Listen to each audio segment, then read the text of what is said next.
তখন কত বয়স ছিল। এরপর থেকে তো এখনো যুবকের মতোই লড়াই করে যাচ্ছি।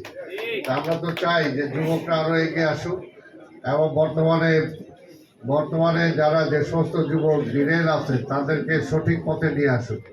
তো দেশটাকে গড়ে তোলার জন্য আজকে 24-এর অভ্যুত্থানের পরে আমরা তো আশা করেছিলাম এই যুবকরা দেশ গড়ায় নতুন একটা পথ দেখাবে আমাদেরকে, কিন্তু আসলে আমরা সেই পথটা দেখতে পেলাম না। এটা আমাদের জন্য না, সারা দেশের জন্য দুর্ভাগ্য।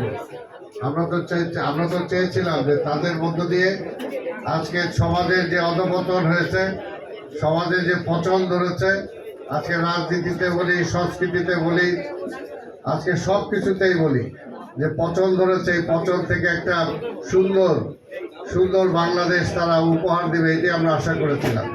কিন্তু আজকে সেই যুবকরা, আজকে যে ছাত্ররা যখন সেই পরাজিত রাজাকারদের সাথে আত্মীয় করে, তখন তো স্বাভাবিকভাবে সেটা আমাদের জন্য ভবিষ্যৎ খুব একটা সুন্দর দেখায় বলে মনে হয় না।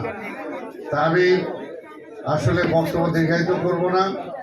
আমি পাওয়ার অফ ইয়র্ককে ধন্যবাদ জানাই। এবং একটা ভালো থিম সং হবে, আমি নিজেও শুনি না এখনো। আসলে নিশ্চয়ই ভালো একটা থিম সং হবে, যেটা আমাদের সবার মনের মধ্যে গেঁথে যাবে।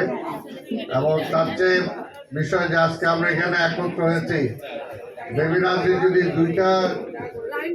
দুইটা লাইন বলে, আসিফ আকবর যদি দুইটা লাইন বলে, ওই থিম সঙ্গের চেয়ে ভালো হবে আমাদের। চাই কিনা? তোমরা চাও তাহলে? আমরা চাই যে আসিফ আকবর দুইটা লাইন বলুক আর বেবি নাজরীন দুইটা লাইন বলুক। ধন্যবাদ।